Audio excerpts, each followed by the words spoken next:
يا سريع الرضا اغفر لمن لا يملك إلا الدعاء، فإنك فعال لما تشاء.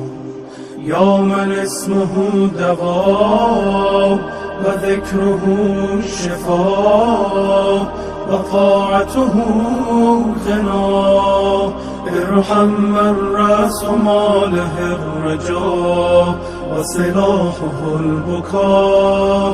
يا سابغ النعم يا دافع النقم، يا نور المستوحشين في الظلام، يا عالما لا يعلم.